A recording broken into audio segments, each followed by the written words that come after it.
Did you all eat casseroles growing up? Oh, I know we did. Absolutely. My favorite parts were how creamy they were and the ooey gooey cheese. And if you were lucky, Mom would crisp up some crunchy things on the top and they'd get all brown in the oven and they were so yummy. So good. Casseroles really are comfort food at its finest. My mouth is watering just talking about them. Oh, mine too. It's sad to think that they've gone out of fashion in the past few decades. Not at my house.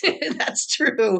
That's why I think it's a good idea for us to make one. Sure. Get ready to take a trip back in time to see if this delightful dish will make us feel like we've had a big warm hug from Mom.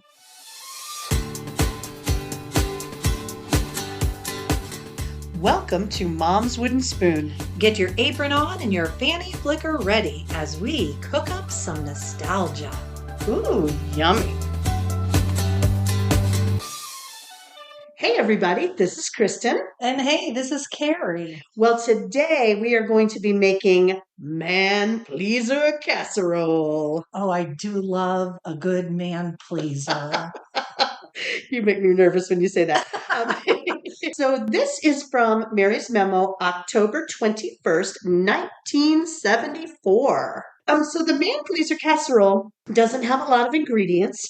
It has 3 pounds of pork stew meat, and we'll talk about that in a minute because that is not easy to find. It doesn't smell real fantastic either. It does not smell good. Let's see. We need 8-ounce package of thin, uncooked egg noodles, cream of chicken soup, creamed corn, salt and pepper, Longhorn cheese, which we'll also chat about. I'm curious about that.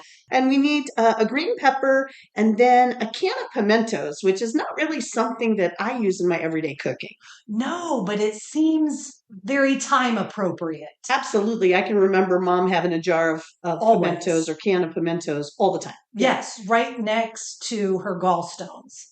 Oh, please. That is so gross. Our mom had her gallbladder out when we were little, and she was a nurse, and she thought it would be super cool for us to be able to see it. And so she had the surgeon put her gallstones in a jar, and they must have filled it with, I don't know, alcohol, some liquid, and in order to preserve them, she put them in the fridge. Do you remember that? Oh, I do. And I remember staring at them. They were so nasty. In my mind, they look like the meatballs in the SpaghettiOs and meatballs. Oh, no. I remember them being like hairy. Oh, so gross. Oh, we are absolutely turning everyone off to this recipe at this moment. Come to our house, cook some food. Get some pimentos and gallstones. Yummo. And then finally, there's buttered breadcrumbs, which was really interesting because Mary doesn't say how to make the buttered breadcrumbs. I think that homemakers in the 1970s just automatically knew how to make those. I think that was popular. Well, and I would assume that they probably didn't just go to the grocery store and buy a can like we do now. No, they made theirs. And I think it was a money-saving way to use up stale bread. Right. Yeah. Oh, for sure. And so I honestly had to look up how to make buttered breadcrumbs. I didn't want to have them turn into mush. I didn't know if I needed to toast them in a pan. Right. So actually what you end up doing is you take stale bread and you crumble it up in a bowl and then you mix it with melted butter. Interesting, but wouldn't that make it all mushy? I don't think so because of the fat content of the butter, but I guess we're going to find out, aren't we? This little science experiment. Woo-hoo. Okay, and then I think that's it. So the first thing we had to do, and this kind of takes away from the ease of making a casserole, was we had to cook pork ahead of time. Interesting. It was supposed to be veal, but you could not find it. She said specifically that it was all but extinct. So this required us to cook the pork stew meat. Okay. Well, I could not find pork stew meat. I can find beef stew meat all over the place. So what I did is I bought a big pork roast and I just cut it up into bite-sized pieces. Perfect. And it said to cook it in the crock pot. And so I did cook it in the crock pot, but the directions said to cover the meat with just enough water, barely enough water, and then to cook it until the meat was tender and the broth reduced. So did you chop it into bite-sized pieces before you put it in the crock pot? I did. Okay. Yes, so it was in there in bites. And then it just made an incredible amount of broth. We're talking 6 to 8 cups worth of broth. Wow. And so that makes me nervous with all the other ingredients. Is that going to make everything too soupy? So the casserole dishes that we put it in, would that much broth even fit? I don't think so. Now, we do have the noodles, and they're raw. You don't cook those first. So Right. they're going to absorb some of the liquid. But I took off 2 full cups out of this. Actually 3. Don't tell anybody. I poured 1 cup down the drain, and I saved 2 cups of the broth in the fridge in case we feel like we need it later. Well, I think if we go and put it in the casserole dishes and they don't fill the dishes, we can just add some extra broth. Yeah, and I am looking at this amount of pork. It was 3 pounds exactly. I measured it. I cut it. I had it on the bone. The pork roast was on the bone. I cut it off the bone. I measured the amount. I mean, this was a lot of work for a simple casserole, you know? Yeah, I'm wondering if you could like cook 4 or 5 pounds of pork and then use it for dinner that night. Take the remaining 3, shove them in the refrigerator for your man to please him the next night. Right, but you know what? That brings up something that I found when I was looking up casseroles. Okay. I was looking up, when did casseroles come to be, and kind of what was the history of them. Oh, I do love a casserole. I know you do. You were telling me that whenever your husband does a lot of the cooking, most of the cooking, all of the cooking, and that whenever he makes a casserole, you find it so delicious. Always. And the only reason he makes them is because I like them. Because he prefers like a meat and a veggie. Every time. Wow. Yeah. So he specifically seeks out casserole recipes just for me. So in my house, it would be a Carrie pleaser casserole. Ooh, yes, it would. Yeah. So I was reading, and it said that casseroles have existed since the beginning of time, like since people were cooking.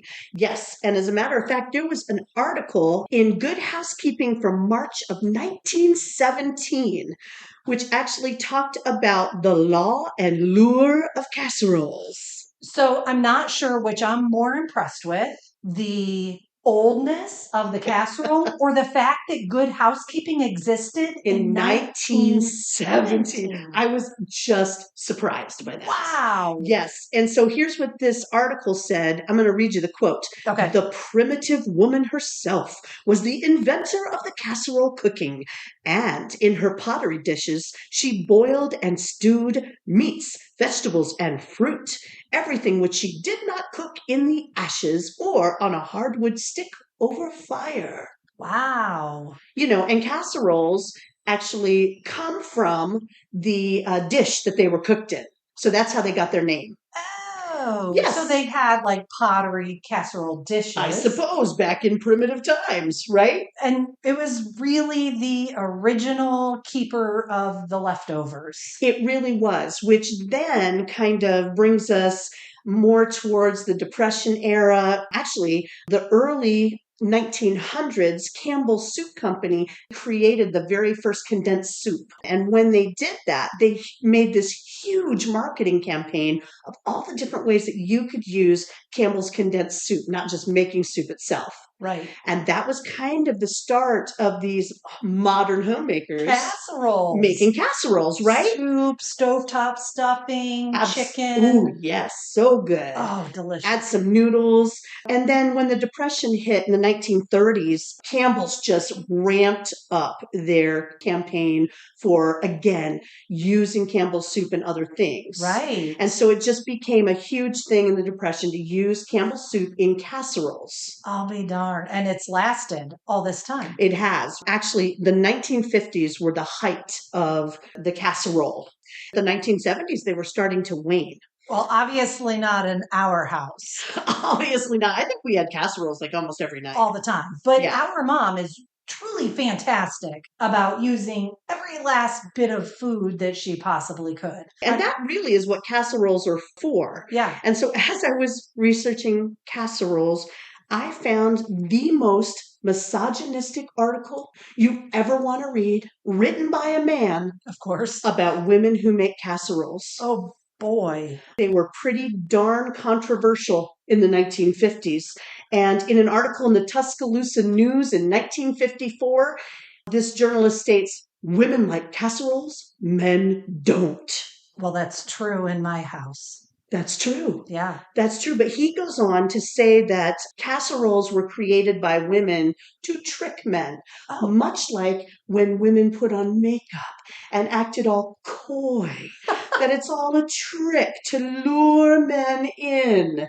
I mean, seriously, that's taking casseroles a bit too far, don't you think? It's amazing I ever got married. I know. I don't wear much makeup. I'm sucky at coy. Apparently, you're not very coy. And then he goes on to say, and even worse, women are more coy when they make coy casseroles.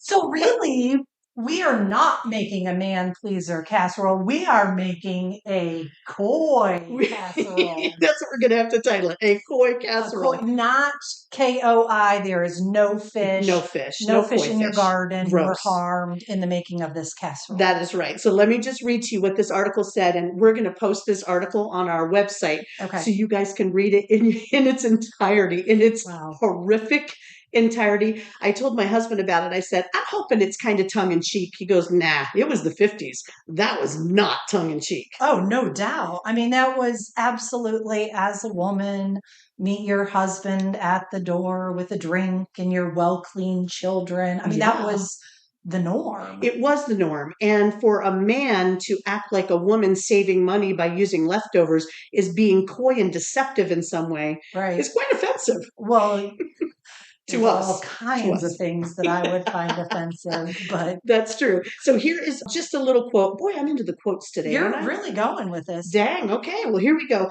I couldn't believe it. And so picking out a single quote from this horrible article was tough, but this is the one that I love the most.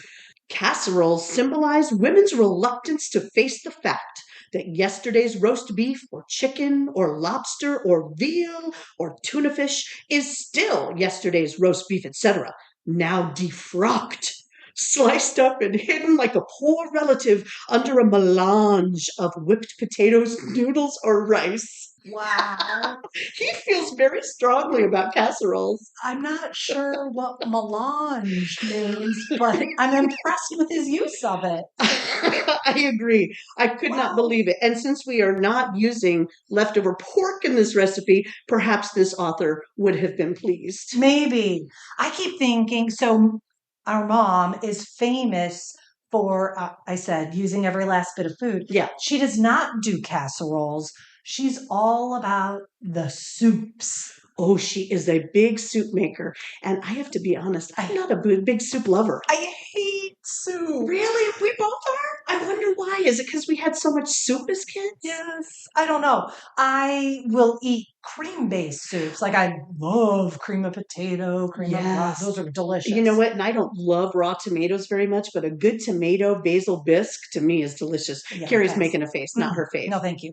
And I can do some chicken noodle soup, but much beyond that, not the best. Stews, not a fan. Really? I mean, I guess that may be because that's how we had all our leftovers. Always. Oh, we could have written an article. Making soups is how a mother takes a melange of ingredients and hides the fact that it was yesterday's pot roast. To defraud her children. Let's do it. Let's write an article about that. We do have a blog. Ooh, yes. Okay, so let's take the stinky pork meat and figure out what we're going to do. It is so juicy. And so we'll figure out if we need to get the rest of the broth out of the fridge. Sure. Okay. We'll play it by ear. Yeah. Okay, so until the broth is cooked down and the pork is tender, and then you're supposed to, this is a lot of work. I had to refrigerate it overnight, and then I got it out this morning, and I scraped all the fat off the top. Okay, so now here it is in our bowl, and it says to just stir in the uncooked noodles, the soup, the corn, the seed, everything. It just goes right in. So here we go. The corn, I'm assuming we're going to drain. Oh, no, it's cream. It's cream corn, and here's the trouble. It said to get one pound can of cream corn, and they don't make that. Huh, that's cool. Right, so we have 14.75 ounces. So we could do one and like a splash from this can, Or we could just say, we have plenty of broth. Let's just add 1 can of cream corn. Because what am I going to do with a 3/4 full can of cream corn? Let's just do 1 can. 1 can. Okay, Yeah, so it's a absolutely. pop top, probably Right. unlike the 70s. There she goes. And That was a great sound. let's see, here's a spatula to scrape it out. And I'm going to add in the noodles. We had to get out a bigger bowl because this is the most gigantic amount of pork I have ever seen. Well, the recipe does say that you can put it into 2 casserole dishes and then, I cut the spatula on the kitchen. Nice. We're going to be eating plastic bits. You can't for dinner. have nice things around This is me. why we can't have nice things, Carrie. Anyway, so when you are ready to prepare the casserole, you can put it in 2 dishes, cover one, and freeze it and save it for later. Right. So that's an option. But they're only 1.5 quart size dishes. I mean, I'm looking at this going, I don't think we have enough space in those dishes to fit all this food. Oh well, we'll have 3 casseroles. We'll eat like kings, or we'll eat like men's. Pleased, very pleased. Let me eat like pleased men's. All right, I'm going to start chopping up the green pepper, and I believe it said 1/2 of a green pepper. Yeah, 1/2 of a green pepper chopped. All right, and whilst you do that, I'm going to do some mean measuring. Okay, what are you measuring? Salt and pepper, and I thought I'd do the pimiento. 1 teaspoon of salt, and my sister set out a 1/4 teaspoon for me. But what is a tablespoon? Whoopsie daisies. So we're going to do it. She has to put in 4. I can't read recipes apparently. So there will be no talking as I'm counting. If you talk while Carrie measures, it's a big problem.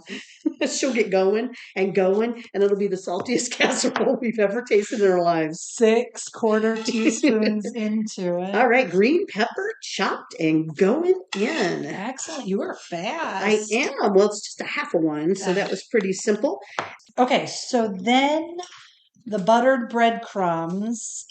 Oh, it doesn't say how much buttered breadcrumbs. It just says buttered breadcrumbs. So I looked up how to make buttered breadcrumbs because I had no idea, right? How many? Right. And so I also looked up, I mean, I had no idea. This must be something that homemakers in the 70s knew how to do to make buttered breadcrumbs and how much would be good for a casserole. So I looked up old 1970s casserole recipes, and it calls for a cup of breadcrumbs for a casserole. But then I didn't double that because we have 2 dishes.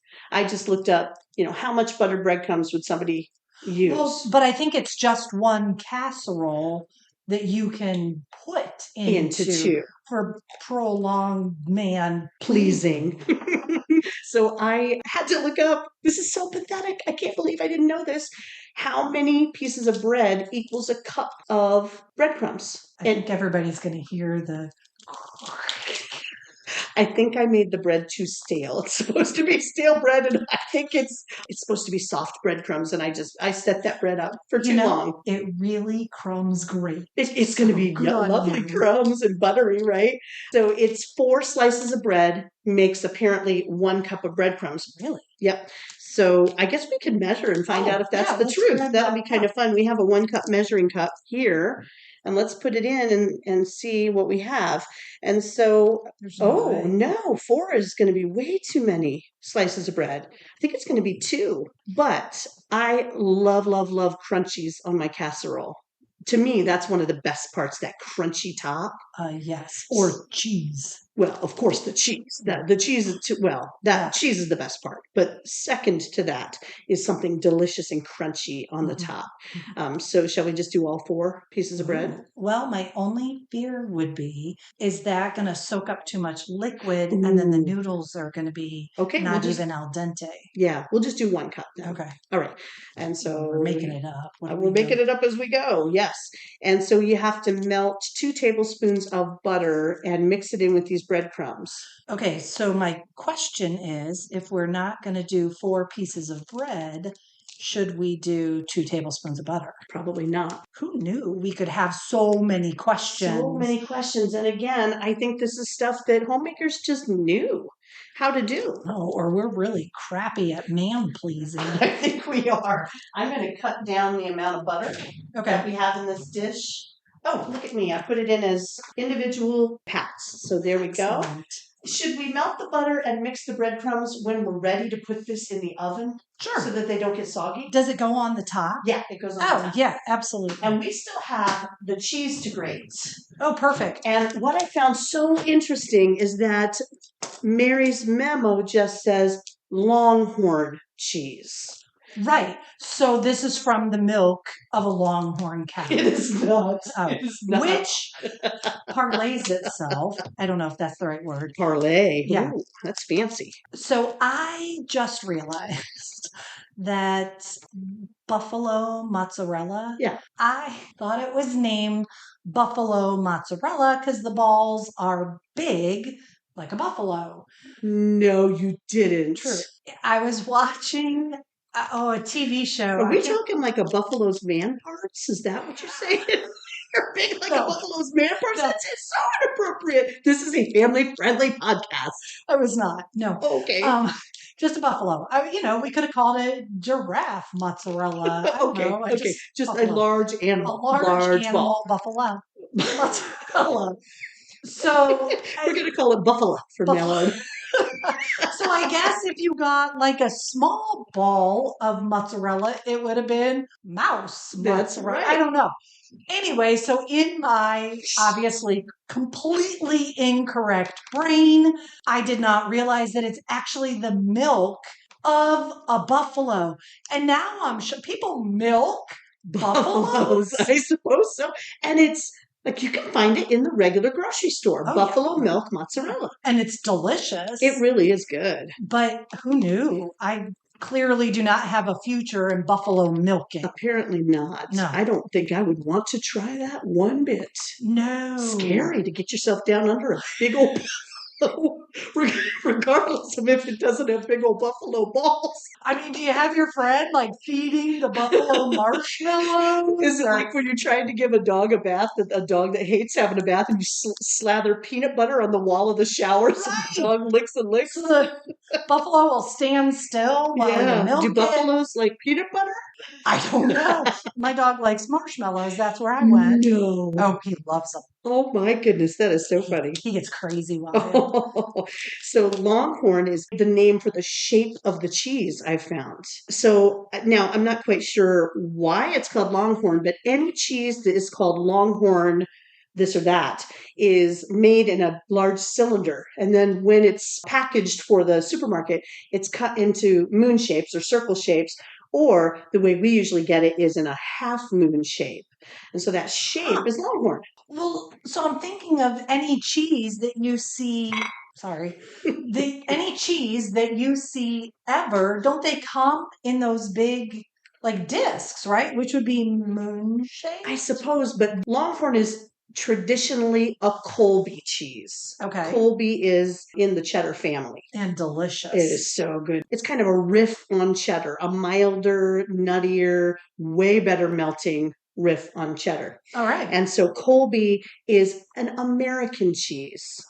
And so perhaps it has to do with the way that American cheesemakers named the shapes of their cheese forms.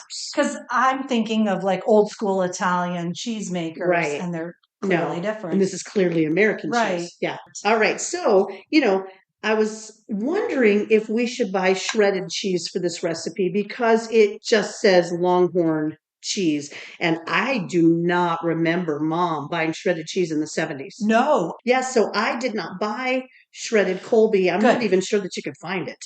I'm sure you can, but it's not very available where we live. No, and they put cornstarch in it to keep it from becoming a mass of stuck together shreds. Right, that nobody can use. And so I think freshly shredded cheese is far superior. I think so. So that's what I did. And here's another thing that shows me that I am not a very good homemaker, or at least I don't have the knowledge that a 70s and 80s homemaker would have. Okay. And that is, it said, let me see how many cups it said that we had to have. It says 2 cups of shredded cheese.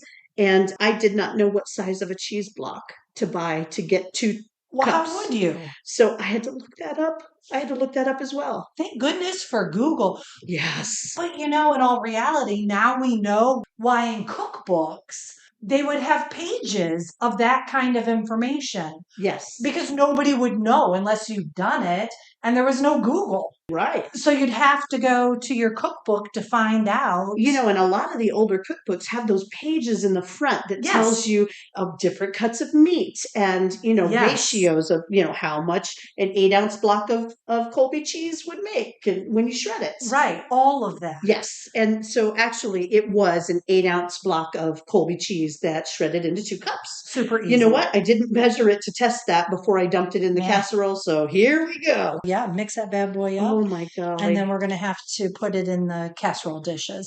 So this recipe came out 10 days before my first birthday. Yes. And because I am fortunate enough to have the best birthday anybody could ever have on Halloween. Yeah, you're a Halloweenie. I decided to look up the most popular costume for Halloween 1974 for kids. Oh my gosh, I can't wait to hear what it is. And so you'll have to remember the costumes of the 70s were those plastic masks. Oh, yeah. With the elastic that went around the back of the head. Some of them were advertised as masks with hair. What? Yeah, which meant if you bought a mask of, let's say, I Love Jeannie, yes, included in the plastic mold of mask was her hair. So it wasn't like luscious flowing hair. It was a plastic molded ponytail. It was just the mask that had hair on the top. But it was made of solid plastic as part of the mask. Yes. Instead of ending with the forehead, it ended with the hair. Ooh, fancy. That was good marketing. Yeah. And then the costumes were like those plastic things. It was like wearing a plastic trash bag. It was, with just a picture of the mask. And so you're Frankenstein and you have your yellow Frankenstein mask, no hair on that. And then your plastic little get up shirt with a picture of the mask on it and Frankenstein. In case maybe the person is like, well, I do not know who you are. I will not give you candy. Let me interrupt you real quickly. In what universe is Frankenstein yellow? I don't know. It must have been a cheap pigment because a whole bunch of them were yellow. Really? Mm-hmm. It was very interesting. But Frankenstein was not the most popular for Tiny Tots of 1974. It was Casper the Friendly Ghost. Oh my gosh, I was Casper. Of course. We have a picture of me I think we have a picture of you in Casper, and it was my hand-me-down Casper costume. Right, because you probably were Casper in 1974, and then I got to do it again like 4 years later when I got to trick-or-treat. Oh my gosh, we need to find that picture and put it on the website. My gosh, you were so cool. Oh my gosh, I was cool before I even knew it. Mom made you cool. Oh, that is just so not something I thought I would ever hear. Tell 16-year-old you that mom made you cool. Oh my gosh, that kind of makes me sick a little bit thinking of it. Okay, so I'm going to microwave the butter. You get a picture of this soupy hot mess that we have created. Okie doke. Okay, so Carrie got the perfect picture of our delicious sloppy mess in this bowl, and now we are going to put the melted butter on the breadcrumbs. Let's put it in a bigger bowl to kind of mix it around. It has nice colors in it with the red pimento, the green pepper, the orange cheese. If I were a man, that would please me. My man would not be pleased, but I am pleased. All right, I'm going to drizzle the butter over and then kind of mix it with a fork. I think this is too little of a bowl to be doing this in, but we're going to give it a try. And so far, the butter has not made the bread like into one gelatinous clump of bread. No, so not at all. This has, some nice little chunks in it. Big chunks that will either break our teeth as they cook and get crispier, or they'll be crunchy deliciousness. Yes. And you know what? The butter seems to be softening up this bread that I left out for way, way too long. Do you have the memo? Let's take a peek and find out how long we have to cook this. So we're going to bake it in a preheated 350-degree oven for an hour. An hour, Yep. okay. I think these casserole dishes are the perfect size. Yeah, they sure look like it. Do we put the breadcrumbs on when we put them in the oven, or do you put that on later? Ooh, well, let's see what Mary has to say. Okay. Nothing. She says absolutely nothing. She does not even tell you what to do with the breadcrumbs. Nothing. They're never mentioned again. Okay, so my recommendation from making things like this is I wouldn't put the breadcrumbs on right away. I might wait halfway through the cooking process. Because we don't want them soaking up the liquid. They are totally going to. I mean, they will become an absolute They're floaty. mush. Yeah. Yeah. All right, we'll pop those in the oven and we'll see you guys in an hour. Yeah.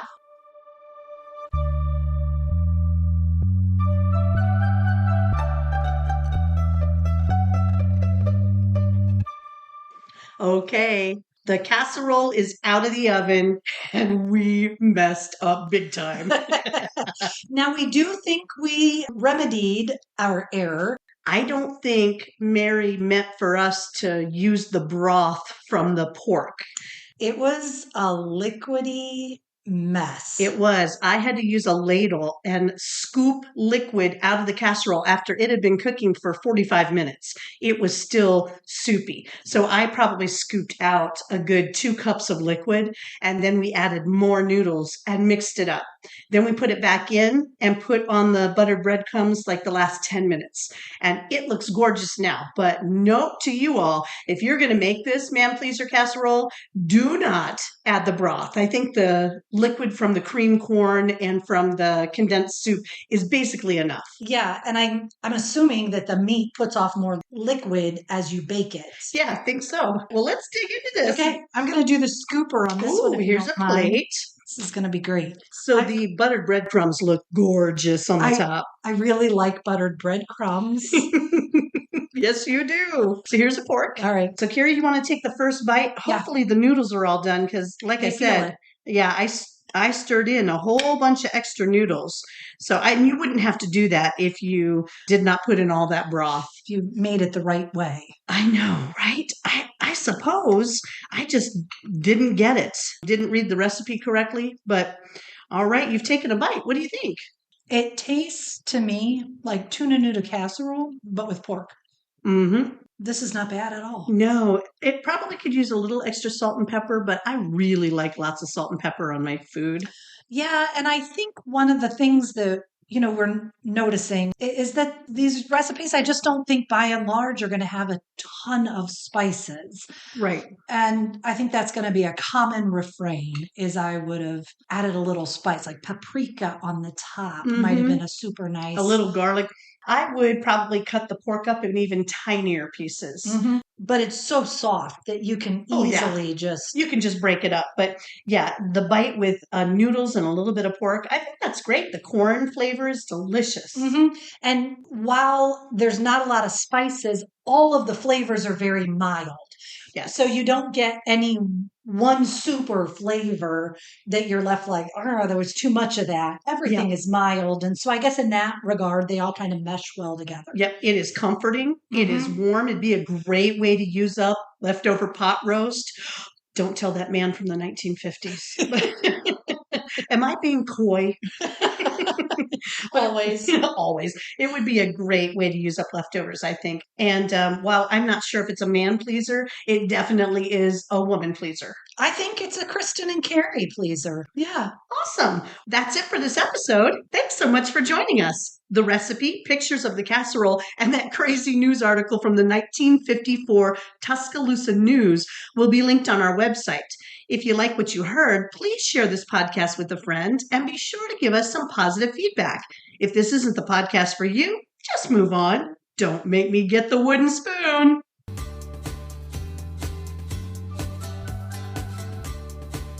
Thanks for listening to Mom's Wooden Spoon. If you like what you heard, don't forget to subscribe. If you want a copy of this recipe or to check out our blog, click on the link to our website in the podcast description. If you'd rather, you could get to our website through Facebook, Twitter, or Instagram. Pick your poison. Don't say poison. We're making food.